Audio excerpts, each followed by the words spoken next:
Praise the Lord. Dear friends, today we'll study or we will uh, learn about abiding in Christ. I'm Mrs. Renuka David from Agra, and I would like to this is the thing which God has given to me to discuss about or to preach about abiding in Christ. This we can read the text which we have taken. We'll read from John chapter 15, verse 4 to 7, which says, "Abide in me, and I in you. As the branch cannot bear fruits of itself unless it abides in the vine, neither can you unless you abide in me. I am the true vine, you are the branches. He who abides in me and I in him bears much fruit, for without me you can do nothing. If anyone does not abide in me, he is cast out as a branch and is withered, and they gather them and throw them into the fire, and they are burned. If you abide in me and my word abide in you, you will ask what you desire, and it shall be done for you." यहाँ परमेश्वर का वचन कहता है कि तुम मुझ में बने रहो और मैं तुम में। और जैसे डाली यदि दाखलता में बनी ना रहे तो अपने आप में नहीं फल सकती, वैसे ही तुम भी यदि मुझ में बने ना रहो तो नहीं फल सकते। मैं दाखलता हूँ और तुम डालियाँ हो। जो मुझ में बना रहता है और मैं उसमें, वह बहुत फलता है, क्योंकि मुझसे अलग होकर तुम कुछ भी नहीं कर सकते।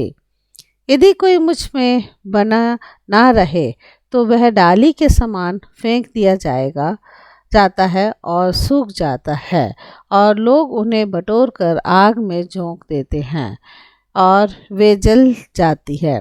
यदि तुम मुझ में बने रहो और मेरा वचन तुम में बना रहे तो जो चाहो मांगो और वह तुम्हारे लिए हो जाएगा। यहाँ परमेश्वर अपने आप को, इस वचन को अगर हम थोड़ा सा और अगर पढ़ते हैं तो हाँ कहते हैं कि सच्ची दाखलता मैं हूँ और मेरा पिता किसान है, और जो डाली मुझ में है और नहीं फलती उसे वह काट डालता है, जो कुछ फलती है उसे वो छांटता है ताकि और फलें। ओके ये एक पिक्चर मैंने लिया है, इसमें आप देख सकते हैं कि ये जो है this is the vine and this are the branches, this is the and this is the fruit and this is the root. Okay ये जो है दाखलता है, उसके ये जो है डालियां हैं और ये फल है जो उसमें फलता है।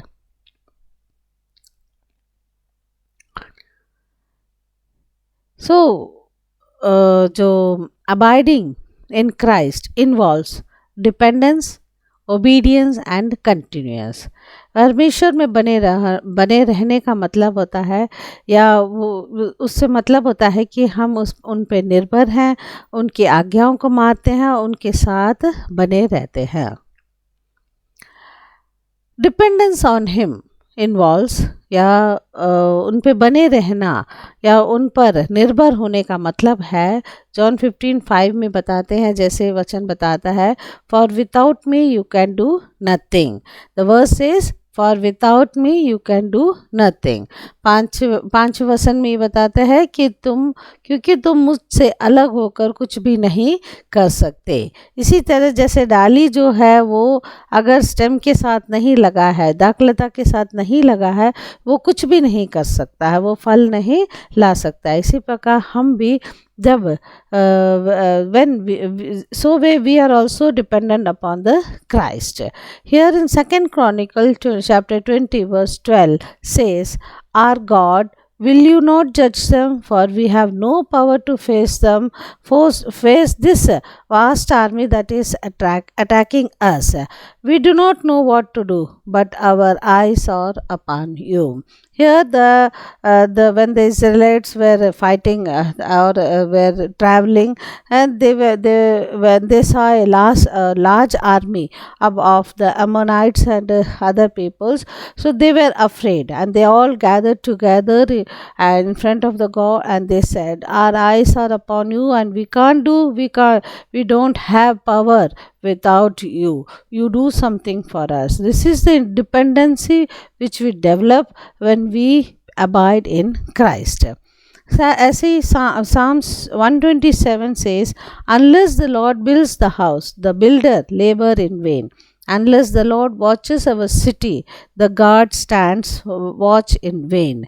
In vain you rise early in and stay up late, toiling for food to eat, for he grants sleep to those he loves."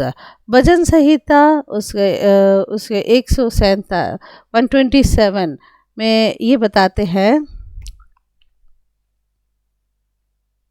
कि यदि घर को यहोवा ना बनाए तो उसके बनाने वालों का परिश्रम व्यर्थ होगा। यदि नगर की रक्षा यहोवा ना करे तो रखवाले का जागना व्यर्थ होगा।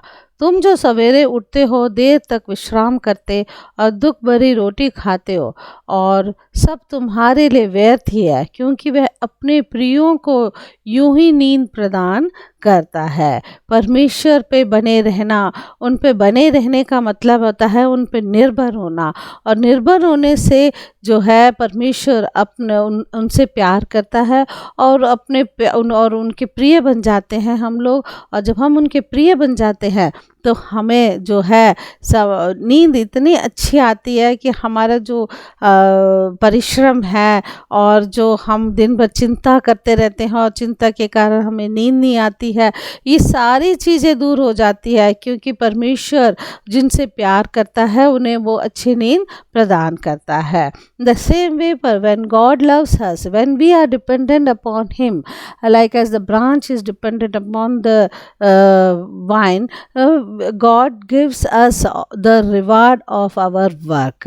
We often what we do, we have the problem, we have the disturbance in the sleep due to the tension or due to worrying habit, because we worry about many things. We toil, here the verse says, we toil day and night. We early, some people they rise early, they go to sleep late, only the 24 hours, more than 24 hours, just they think and think, and they lost the sleep, they have the sleep disturbance.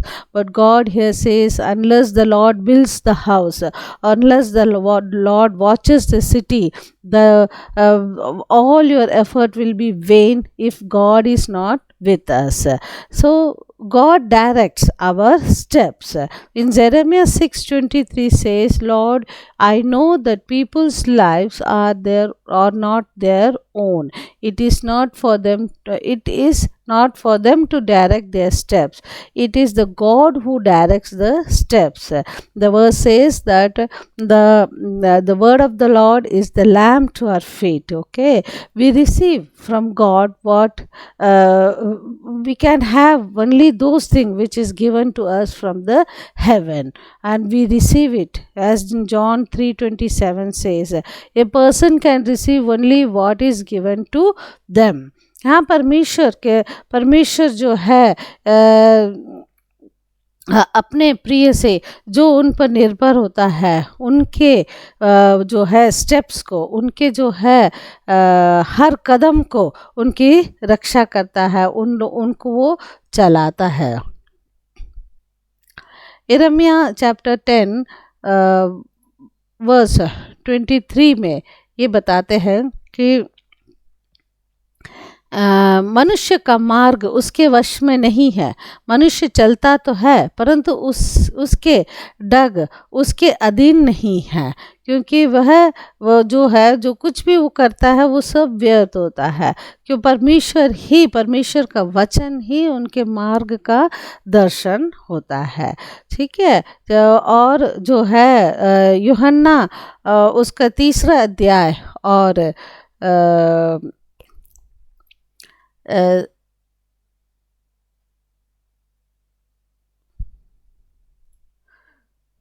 Chapter 3 verse 27, तीसरा अध्याय उसका 27 वचन में यूँ कहते हैं, जब तक मनुष्य को स्वर्ग से ना दिया जाए तब तक वह कुछ नहीं पा सकता। सो जो कुछ भी हम करते हैं, हम अपने परिश्रम करते हैं और हम ये सोच के कि हम सब कुछ कर सकते हैं, तो हमारा सब कुछ व्यर्थ होता है।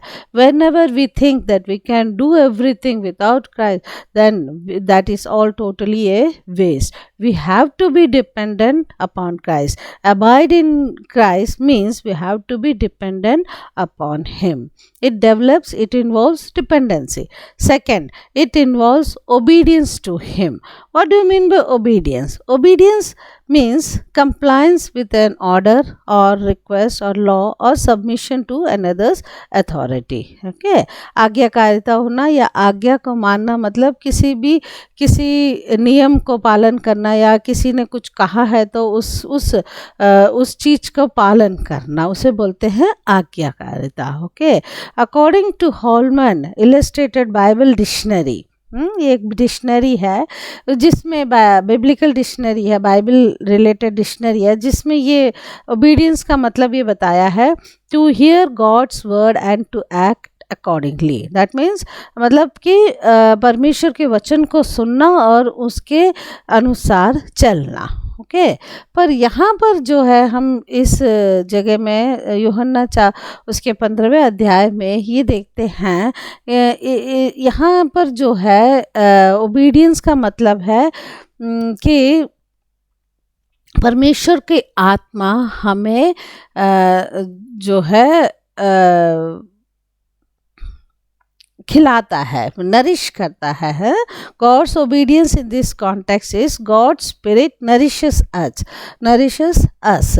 Obedience does not mean and is not a condition earning love or hearing the voice of God, but it means that God uses us to bestow His blessing and love. Okay, obedience आज्ञाकारिता का मतलब ये नहीं होता है कि परमेश्वर जो है कोई ऐसा एक स्थिति जिससे हम प्यार को महसूस कर सकते हैं या परमेश्वर के वचन को सुन सकते हैं, पर इसका मतलब ओबीडियंस का मतलब ये होता है कि परमेश्वर जो है वो हमसे प्यार करता है और परमेश्वर अपने आशीषों को हमारे ऊपर डालना चाहता है।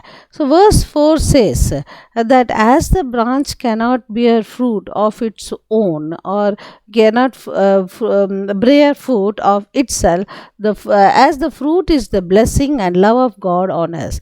Abiding involves life itself, for the life of tree is carried by the fruit it brings. Okay, यहाँ फोर्थ वचन में चौथे वचन में ये बताते हैं कि जैसे डाली यदि दाखलता में बनी ना रहे तो वह आप से फल नहीं सकता, वो कभी भी अपने आप वो फल नहीं सकता। पर ब्रांच को या दाखलता को, उस डाली को दाखलता के साथ बना रहना जरूरी होता है। अगर उसे जीवन चाहिए और उसको फल लाना है तो उसको उसमें बने रहना पड़ेगा। इसी प्रकार हमें भी, अगर परमेश्वर हमें जो फ्रूट फल के रूप में हमें जो आशीष देते हैं, अगर हमें चाहिए तो हमें परमेश्वर के वचनों के साथ और परमेश्वर में बना रहना है, जिस तरह की ये डाली जो है वो दाखलता के साथ बनी रहती है। और सो गॉड रिवार्ड्स ओबीडियंस। ओके, आज्ञाकारिता को परमेश्वर जो है वो मान देते हैं। पर में obedience to God powers our love, proves our love. So आज्ञाकारिता जो है हमारा जो परमेश्वर के प्रति प्यार है उसे वो दर्शाता है, उसे वो प्रूव करता है। Obedience to God demonstrates the faith. परमेश्वर आज्ञाकारिता जो है वो हमारे विश्वास को डेमोन्स्ट्रेट करता है, हमारे विश्वास को दर्शाता है। और obedience is better than the sacrifice. और कितने भी आप बलि, कितने भी तरह के बलि दे दो, कितनी भी चीज़ें हम परमेश्वर बलि के रूप में चढ़ा दो, अगर आज्ञाकारिता नहीं है तो वो सब व्यर्थ है। सो आज्ञाकारिता जो है वो बलि से भी उत्तम है। Third point, abiding involves continuous. Okay, तो ये बने रहने का मतलब है कि कंटिन्यूअस मतलब उसमें लगातार बने रहना उसको दर्शाते हैं। So how can we continuously stay with God, हम किस तरह से हम परमेश्वर के साथ लगातार हम लोग बने रह सकते हैं। ये सिर्फ प्रार्थना के द्वारा, this is only possible by prayer. Okay, so and prayer has nourishing power. As the branch is nourished by its vine, so we can be nourished by prayer. A branch exists as to express the purpose of the vine. So are we. When we pray desiring the will of God, it is powerful. जो प्रार्थना है, हम परमेश्वर के साथ किस तरह से हम लोग लगे रह सकते हैं, उनके साथ हम एक कंटिन्यूसी को हम लोग मेंटेन कर सकते हैं, वो that is only possible by prayer. वो सिर्फ प्रार्थना के द्वारा ही हम लोग कर सकते हैं। और प्रार्थना हमें ताकत देती है, जिस तरह कि वो डाली जो है दाखलता में जब बनी रहती है तो दाखलता उसको नरिश करता है, उसको खाना देता है, उसको ताकत देता है, उसको पावर देता है।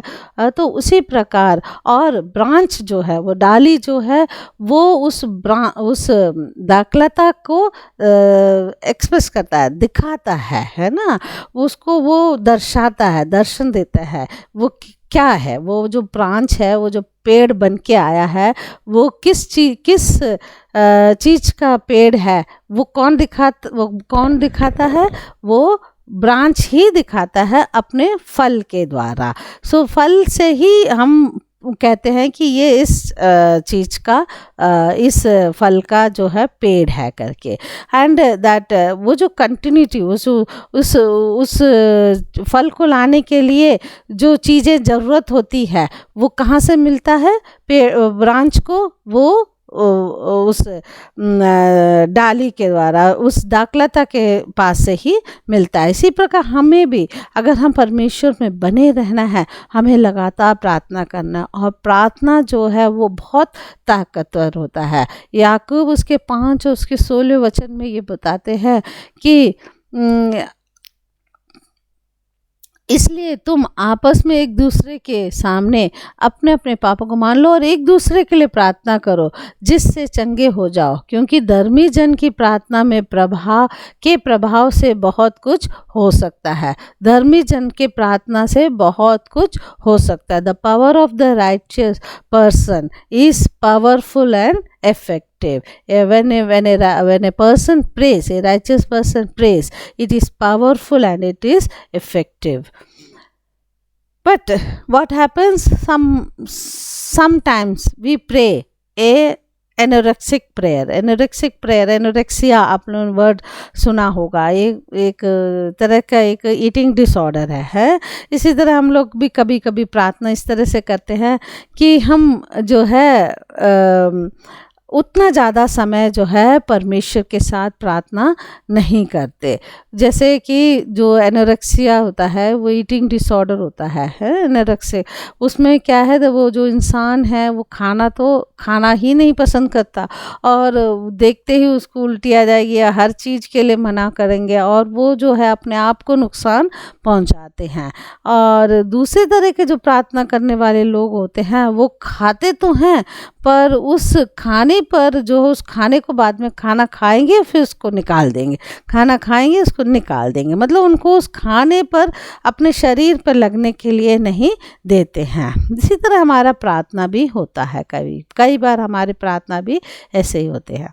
Some pray an anorexic prayer, है ना, they eat nothing affecting their health. So do we also spend less time? We don't spend much time in prayer, resulting in the lack of fruit of the spirit. Okay, so ये ऐसा ही होता है। And second type of prayer is a bulimia type of attitude towards the prayer.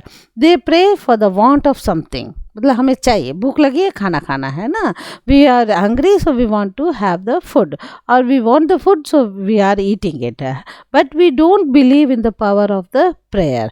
Food taken in is purged out. Okay, जैसे that bulimic person, they eat but they take it out. Okay, they vomit or do something and they take it out of the body. So, and they does not, due to the lack of the faith, they do not produce the fruit. Okay? These are the different types of prayer, because why, the reason why the peoples don't bring the fruit of the spirit. So we can say that the physical obedience brings spiritual blessing. When we abide in Christ, like this is the picture of the vine. When the branches they abide in the vine, they bring the fruit.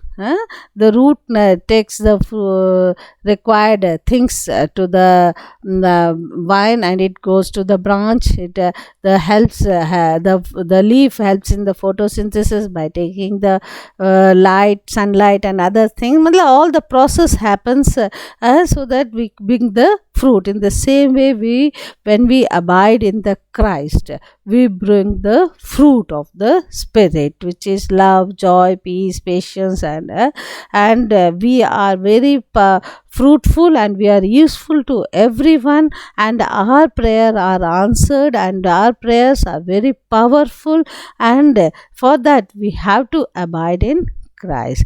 May God bless you all. Let us pray. Father in heaven, we thank you for this wonderful time which thou art given to us. Thank you, Jesus, for our protection, for our guidance. And Lord Father, we need your blessings upon us, Lord Jesus. We want to abide in you and you abide in us, so that we bring the fruit of the Spirit, and we become the light to this world, and we become the salt to this world, so that everyone who hears this word comes in thy presence. We pray for all those who are sick and who need thy presence, thy healing touch upon them.